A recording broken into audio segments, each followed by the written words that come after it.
नमस्कार दोस्तों, back to our channel. Friends, मैं आप सबका अपने चैनल स्टॉक्स फॉर लाइफ पे बहुत स्वागत करता हूँ। इंडस्ट्री ये फैमिली बस वो पता है कि शाम को हमारी एक वीडियो आती है स्टॉक फटाफट या फिर न्यूज़ फटाफट, जहाँ पे वीडियो एक चर्चा ने कौन स्टॉक में क्या न्यूज़ आ रही है और क्या बेस्ट पेइंग लेवल इमर्ज हो रहा है। इतना फ्रेंड्स आपके लिए होमवर्क करके लाता हूँ। रिक्वेस्ट है वीडियो के एंड तक बनने को। आज के दिन बहुत बड़ी बड़ी अपडेट्स हैं। चैनल फर्स्ट टाइम होंगे सब्सक्राइब कर सकते हैं। इस तरह क्वालिटी कंटेंट को सबसे पहले एक्सेस करने के लिए now without dealing any for time let's begin. इस बात की जाए बाजार की, थोड़ा सा वीकनेस हमें देखने को मिला और इसी बीच में गाइस ये डेली का हैबिट अभी के टाइम बनता हुआ देखने को मिल रहा है कि रोज उठो देखो और देखो कि एफआईज भाग रहे हैं। आज की बिकवाली की बात की जाए 2500 करोड़ के आसपास, दोस्तों हमें बहुत बड़ी बिकवाली का दबाव देखने को मिल रहा है। बहुत सारे एनालिस्ट तो ऐसा एज्यूम कर रहे हैं कि ऑफकोर्स ये जो सेलिंग हमें देखने को मिल रही है ये शायद रिलायंस इंडस्ट्रीज़ में एचडीएफसी बैंक में दिखाई पड़ी और जिसके वजह से पोर्टफोलियो में अगर आप देखें तो बहुत बड़ा आज के दिन या फिर कल के दिन डैमेज देखने को नहीं मिला। बट इसी बीच में इंडेक्स के कुछ स्टॉक्स में गिरावट हमें या फिर वीकनेस देखने को मिल चुकी है। रही बात डीएस की होल्डिंग की, वो थोड़े से बढ़ते हुए देखने को मिल रहे हैं। बट एफ सामने दोस्तों अभी भी वो हमें डेली चार्ट में आज के दिन थोड़ा लाचार होते हुए दिखाई दे रहे हैं। इस बीच में अगर आप देखें पूरा मंथ खत्म नहीं हुआ है, जस्ट स्टार्ट ही हुआ है। फेब की बात की जाए 6000 करोड़ के आसपास बड़ी बिकवाली का दबाव होता हुआ देखने को मिला। पूरा सेलिंग दोस्तों अभी के टाइम में डीएस ने एब्सॉर्ब कर लिया है। की बात की जाए ये देखना बहुत इंपॉर्टेंट है बिकॉज यूएस बाज़ार जैसा परफॉर्म करेगा हमारे बाज़ार में कैसे डायरेक्टली या फिर इनडायरेक्टली, उसका इम्पैक्ट नेक्स्ट डे ज़रूर देखने को मिलते हैं। तो अभी के टाइम की बात की जाए पावल साहब की स्पीच के पहले वही 100 पॉइंट के आसपास फॉल विटनेस होता हुआ देखने को मिल चुका है। दोस्तों को पता है कि एमपी समिट का आउटकम भी जल्दी हमें देखने को मिलेगा और जिसके वजह से मार्केट में थोड़ा सा नर्वसनेस है।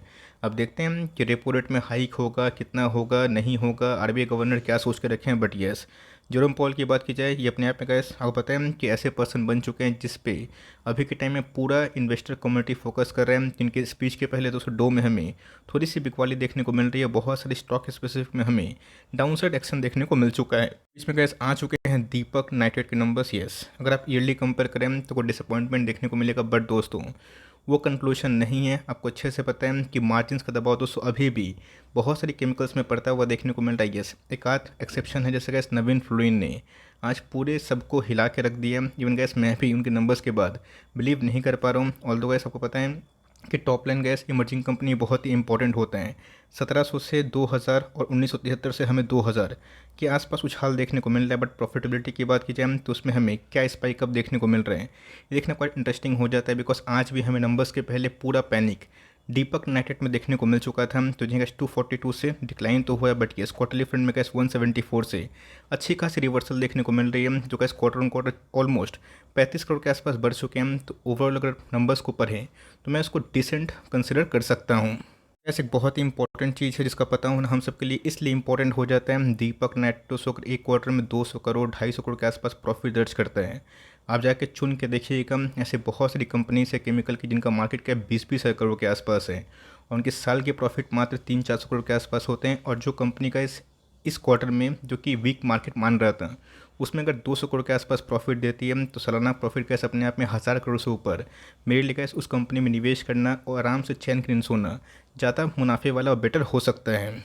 मुझे लगता है मार्केट को क्या लगता है, मार्केट ने क्या एंटिसिपेट किया था, नंबर्स बीट किए या फिर नहीं किए।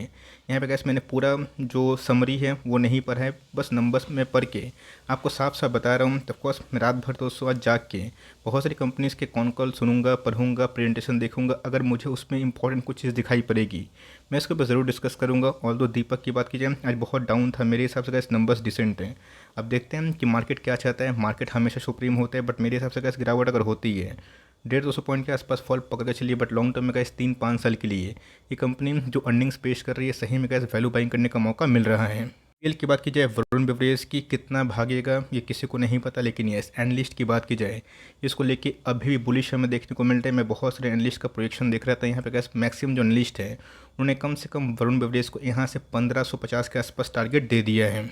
याद भी होगा बीच में मैंने फिबोनाची पैटर्न आपको कितने बार सिखाने की कोशिश की, समझाया भी और यही बताया कि 23.2% से 38% के आसपास जो फासला होता है वो क्यों होता है, कब होता है। जो हमारे एस्टेफिल फैमिली के सब्सक्राइबर्स उनको अच्छे से पता है। बहुत लोगों को 1100 में खरीदने का एक गोल्डन चांस मिला था, वहाँ से गैस 20% भागा। ऑलमोस्ट अगर आप देखें 1300 के आसपास है।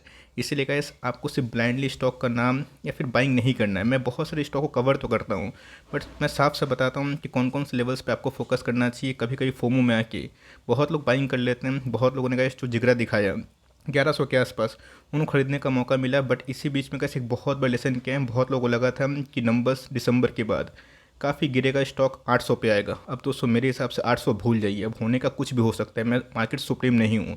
लेकिन जैसा कैसे इन्होंने दिसंबर क्वार्टर में नंबर्स दिखाया और जो इनके आने वाले कल में ग्रोथ हो सकता है, आपको पता है कि गर्मी का सीज़न में कंपनी और भी अच्छा परफॉर्म कर सकती है। तो यहाँ पे गाइस मेरा मानना है कि फोमो में मत आएँ। अगर फासला होता है 200 पॉइंट के लिए तो 20% डाउन साइड रिस्क भी है।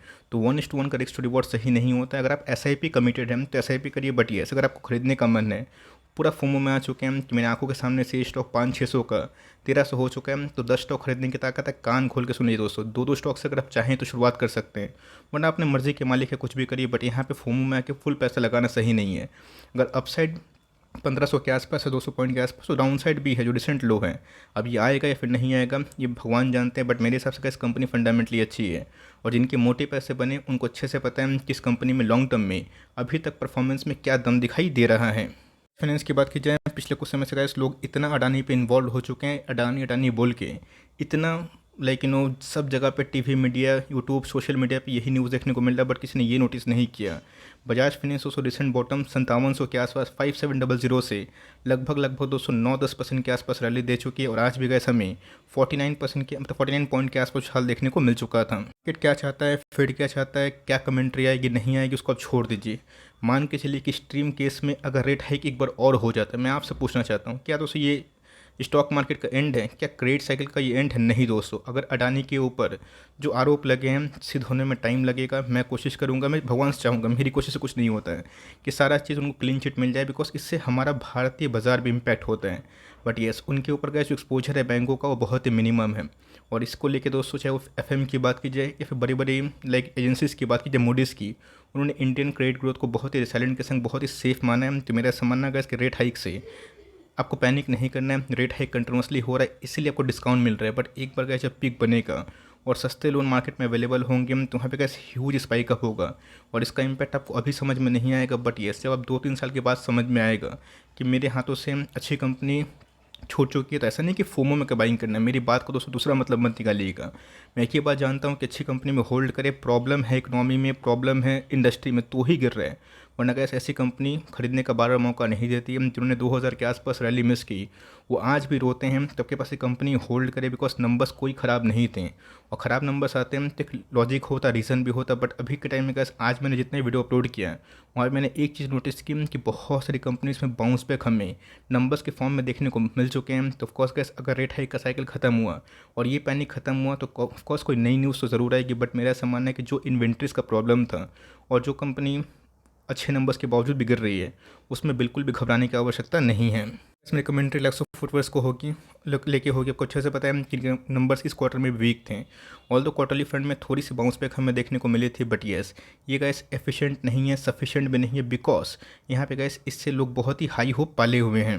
कंपनी बहुत बड़ा वेल्थ क्रिएट करती है, मल्टी बैगर बनती है, वहाँ पे गैस हर एक डिप में बाई हो जाता है। लेकिन येस वो बाई तो होता है, लोग एकोमोलेशन भी करते हैं। बट मैं स्ट्रांगली बोलूँगा कंपनी को यहाँ से दोस्तों प्रोडक्शन बढ़ाना पड़ेगा और मार्जिन्स पे काम करना पड़ेगा। ऑल इन्वेंटरीज का problem pipe PVC manufacturing company पे तो हुआ था, तो आई होप कि आने वाले कुछ क्वार्टर्स में ये प्रॉब्लम सॉल्व हो जाए। ऑल दो क्वार्टर ऑन क्वार्टर या फिर ईयर ऑन ईयर हमें सेल्स में डिक्लाइन देखने को मिला था, क्वार्टरली फ्लैट आप कंसिडर कर सकते हैं। बट वॉल्यूम में कैसे स्पाइक के संग मैं मार्जिन से अच्छा उम्मीद कर रहा हूँ। ऑल दो कंपनी के प्रोमोटर से स्टेक को तो बढ़ाया, तो आई होप कि इसमें बॉटम के बाद एक रिकवरी हो जाए। तो इधर पे कैसे लॉस में बेचने वाली कंपनी नहीं है, कंपनी लॉन्ग टर्म तक टिकने वाली। अब देखते हैं कि आने वाले कल में सही में नंबर्स में दम होगा या फिर नहीं होगा। जब तक ऐसे स्ट्रॉन्ग क्वार्टर नंबर्स नहीं आएंगे तब तक बहुत लोग जो दूर से देख के मार्केट को एंजॉय कर रहे हैं वो इधर पे बाइंग नहीं करेंगे।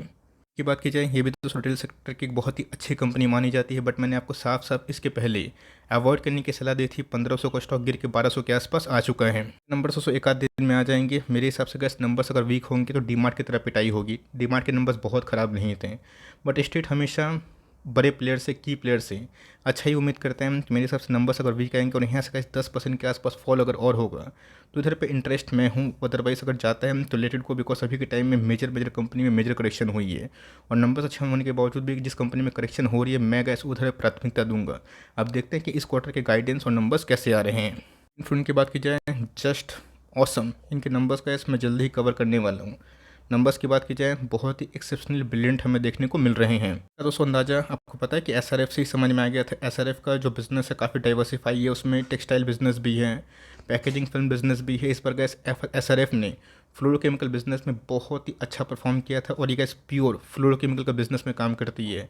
मार्जिन्स की बात की जाए, मैं शॉक्ड हो गया, 28% के लगभग, जो मेरे हिसाब से बहुत ही गिनी चुनी कंपनी है। इवन मैं टॉप 3 का नाम दूंगा जहाँ पे मैंने इनके नंबर्स को सही में अप्रिशिएट किया। यहाँ पे कैसे आपको याद भी होगा कि जब 1300 के भाव पे था मैंने इसको, और दीपक नाइट्रेट जब 600 के भाव पे था, 550 के भाव पे था, उसको कितना बार कवर किया। दोनों के दोनों मल्टीपैकर बन गए। तो यहाँ पे कैसे फ्रेश बाइंग मैं आपको नहीं बोलूँगा, बिकॉज ऑलरेडी इसमें बहुत सारे न्यू डिस्काउंटिंग हो चुकी है। 10-15%, 20% के आसपास रैली कर सकती है, बट 76 के आसपास भी है, जो कि एडजस्ट होने के बाद 65-67 के आसपास शायद आज की अर्निंग के बाद हो जाए। तो मेरे हिसाब से गैस जो बेटर ऑप्शन अवेलेबल हैं, जो 30-25-22 के पी मिल रहे हैं, तो मैं उधर जाना पसंद करूंगा। बट आपके पास ये कंपनी बिल्कुल भी ना बेचे, वरना इधर पर अगर आप निवेश करते हैं तो शॉर्ट टर्म में उछाल है, बट इधर पर गैस मुझे रिस्क टू रिवॉर्ड सही दिखाई नहीं दे रही। इसके बाद की जाए, सब कोई लोग मुझसे पूछ रहे हैं कि sir what is wrong with Reliance. Numbers अच्छे थे, एनालिस्ट ने अपलोड भी किया, अप्रिशिएट भी किया, उसके बावजूद भी इसमें हमें कमज़ोरी देखने को मिल रही है। तो ध्यान होगा, याद भी होगा कि जब पूरा मार्केट कोविड में क्रैश हुआ, रिलायंस और आईटी कंपनी क्रैश नहीं हुए, उसके बाद बैंकिंग स्टॉक ने लाइफ टाइम हाई लगाया और उधर पे कैसे रिलायंस का कंसोलिडेशन शुरू हुआ। जो लोग चैनल से जुड़े हुए हैं उनको मैंने इंडेक्स मैनेजमेंट के बारे में पूरा सिखाया है और यही बताया कि कैसे इंडेक्स को मैनेज किया जाता है। अभी के टाइम आपको अच्छे से पता है कि वॉल्यूम नहीं है, बिकॉज FIIs बेच रहे हैं, वो कहाँ बेचेंगे, इंडेक्स के स्टॉक्स में उनका ज़्यादा फोकस रहता है। ऑल दो अडानी का जो कार्नेज अभी के टाइम देखने को मिल रहा है, इससे उनको और मौका मिल रहा है कि चलो मैं भारतीय बाजार में और बिकवाली करके बेच दूँ, वरना अडानी केस नहीं होता है और यही सेलिंग हमें देखने को मिलती है। 2800 का स्टॉक 2300 आता है, तो बहुत लोग कवर भी करते हैं। तो मेरे हिसाब से कैसे कंपनी अगर आप देखें 5-7 साल कोई पैसे नहीं बनाए थे, जियो की एंट्री हुई, रिटेल की एंट्री हुई, कंपनी मल्टीबैगर बन गया, 5 गुना 200 इस प्राइस से ही भागा। अब जिनको खरीदने का मौका नहीं मिला, उनको खरीदने का मौका मिल रहा है। तो इन सब कंपनी में कैसे मैं इसलिए बोलता हूँ कि 5 साल का होरिजन रखिए, इंडेक्स के स्टॉक में 5 साल का होरिजन रखेंगे नहीं, पैसे डबल तो छोड़िए, आप लॉस में निकलेंगे। और अगर आपको मार्जिन ऑफ सेफ्टी का कॉन्सेप्ट पता है, 20% डाउन है, 22% डाउन है, 25% डाउन है, वहाँ पे गैस भरपूर मौका मिलता है। थोड़ा थोड़ा क्वांटिटी से ऐड करिए, बिकॉज रिलायंस बहुत दिनों के बाद सही में पहाड़ के नीचे आ चुका है और धीरे धीरे दोस्तों अगर 300-400 पॉइंट के आसपास मैक्स टू मैक्स फॉल होता है, तो ऑफकोर्स एक लॉन्ग टर्म इन्वेस्टर्स के लिए बहुत ही अच्छा पॉइंट होगा, जहाँ पे अच्छी कंपनी को, देश की नंबर 1 कंपनी को लंबे अवधि के लिए एकोमोडेशन करने का प्लान कर सकते हैं। देखा दोस्तों, स्टॉक फटाफट मैंने 3-4-5 दिनों से इंडिया मार्ट को रेगुलर बेसिस पे कवर किया। रीज़न क्या है, बिकॉज इनके नंबर जब खराब आ रहे थे, कंपनी बहुत गिर रही थी और नंबर्स अच्छे होने के बाद गाइस कंपनी बार बार 5000 के आसपास जाने की कोशिश कर रही है। दोस्तों 200 का जो मूविंग एवरेज है उसके आसपास कंपनी आ चुकी है। अगर उस लेवल से करेक्शन के बाद तेज़ी आती है तो यहाँ पे गाइस 15-20% के आसपास मोमेंटम गेन हो सकता है, लेकिन इनके लिए 5200, 5200 जिसको हम लोग बोलते हैं अंग्रेजी में, वो बहुत ही इंपॉर्टेंट रोल प्ले करेगा। अगर वहाँ से कैसे कंपनी तोड़ के आगे निकलती है तो अच्छी खासी बात होगी, बट मेरे हिसाब से कैसे Q4 के नंबर्स अगर अच्छे आते हैं तो ये कंपनी डिजर्व भी करती है। कंपनी ने कैसे पिछले कुछ समय से नंबर्स अच्छे पेश किए, डेफ्री के संग प्रमोटर होल्डिंग भी ठीक है, डिसेंट है, FIS ने भी भरोसा दिखाया। अब देखते हैं किस करेक्शन के बाद और स्ट्रॉन्ग नंबर्स के बाद आने वाले Q4 के नंबर्स के पहले तेज़ी आएगी या फिर नहीं। इसकी बात की जाए, अभी के टाइम में गैस पूरे सब जगह पे, सोशल मीडिया पे, वेरियस जगह पे जो कि एनालिस्ट है, बड़े बड़े निवेशक है, पुराने निवेशक है, वो गैस डिविस लैब को लेके बहुत ज़्यादा बात कर रहे हैं। क्या है, कभी कभी ऐसा मोमेंट आता है जहाँ पे गैस निफ्टी की टॉप क्लास कंपनी काफ़ी गिर जाती है। अब कॉर्पोरेट गवर्नेंस के इशू की वजह से गिरती है, तो वहाँ पे गैस मैं बहुत ज़्यादा अलर्ट हो जाता हूँ, बिकॉज मुझे फालतू का दिमाग नहीं ख़राब करना। बट ये अगर टॉप लाइन बॉटम लाइन ख़राब होने की वजह से गिरती है, ह्यूज मार्जिन की गिरावट की वजह से गिरती है, तभी टेंशन की बात होती है। तो डिविस ने गैस जो बीच में इन लोगों को पता है कि नंबर शो किए थे वो बहुत ही पुअर थे, जिसकी वजह से कंपनी बहुत ही गिर चुकी है। बट मेरे हिसाब से कैसे कंपनी का एंड नहीं है। प्रोडक्ट मिक्स की फॉर्मूला की बात की जाए, मैंने कैसे आपको बताया भी है कैसे कंपनी वो सब जगह पे फोकस कर रही है जो कोविड के बाद अच्छा खासा ग्रोथ विटनेस कर सकते हैं। एक ऐसा चीज़ है गाइस, एक ऐसा API है जो मुझे नाम याद नहीं आ रहा है, उसमें गाइस कोविड के पहले अच्छी खासी बूम थी, जिसको डिविस लैब ने भरपूर मौका का फ़ायदा उठाया था। अब अपॉर्चुनिटी ढूंढ रहे हैं, कंपनी बहुत ही अच्छी है, मजबूत है, स्ट्रॉन्ग प्रोमोटर होल्डिंग के संग कंपनी डेट फ्री भी है, जो कैपेक्स के संग कंपनी लॉन्ग टर्म में अच्छा कर सकती है। तो मेरे हिसाब से 3 साल के लिए ये कंपनी हमें मार्जिन ऑफ सेफ्टी के नीचे आते हुए देखने को मिल रही है। तो लॉस में ना बेचे, बिकॉज ऐसी कंपनी जो कि इंडेक्स का स्टॉक है, अगर उसको आप लॉस में बेचते हैं तो हमेशा गैस लॉन्ग टर्म में अच्छी कंपनी को आप होल्ड नहीं कर पाएंगे। की बात की जाए तो नंबर्स के बाद गैस जो रिएक्शन है वो काफ़ी नेगेटिव है, बट मेरा ऐसा मानना है गैस कि आपको इस नेगेटिविटी से थोड़ा अपने आप को दूर रखना चाहिए। क्यों बोल रहा हूँ भले guys, numbers year on year थोड़ा ख़राब थे, क्वार्टरली बेसिस में लाइक थोड़ा सा डेवलपमेंट हमें देखने को मिला, लेकिन एनालिस्ट के पोल के अकॉर्डिंग दोस्तों नंबर्स बहुत ही अच्छे थे। यहाँ पे गाइस मैं फिर से उम्मीद कर रहा हूँ कि कंपनी जो कि माइक्रो फाइनेंस में काम कर रही है उसमें एग्रेसिव बने, बिकॉज इसके पहले जब हमने कवर किया था बैंक दोस्तों गोल्ड में नहीं आया था, अब बैंक गोल्ड में आ रहा है। तो ऐसा नहीं दोस्तों, मैं इधर पे ये उम्मीद कर रहा हूँ कि गोल्ड में कंपनी सबको बीट करके अभी भी नंबर वन का ताज करे। ऑफकोर्स मार्केट शेयर में प्रेशर तो होगा, लेकिन यस माइक्रो फाइनेंस में इस कंपनी का डाइव मारती है आने वाले दिनों में तो अच्छी बात होगी। 1000 का लेवल टूटेगा तो पेन हो सकता है, बट मेरा ऐसा मानना कैसी कंपनी ख़राब नहीं है। वही 3-5 साल का हॉरिजन है, तो कम से कम इसको लॉस में ना बेच के कम से कम होल्ड करने का प्लान कर सकते हो। पेंट की बात की जाए, मेरा ऐसा मानना है कि जो लॉन्ग टर्म इन्वेस्टर है बिना डरे हुए एशियन पेंट को जो करंट मौजूदा प्राइस पे है उस पर आप एक्मुलेशन कर सकते हैं। सो निफ्टी 17-18 हज़ार के आसपास हमें देखने को मिले, बट सही में जो निफ्टी का वैल्यूएशन अभी के टाइम स्टॉक स्पेसिफिक को देख के लगता है 15-16 हज़ार के भाव पे, बिकॉज ऐसे बहुत सारे स्टॉक्स हैं, नाम तो कैसे गिन के मैं बता दूंगा, जिसमें डिवीस लैब है, एशियन पेंट है, बजाज फिनेंस, रिलायंस है, वो अभी के टाइम में अंडर परफॉर्म कर रहे हैं, एक आध साल में कोई पैसे नहीं बने।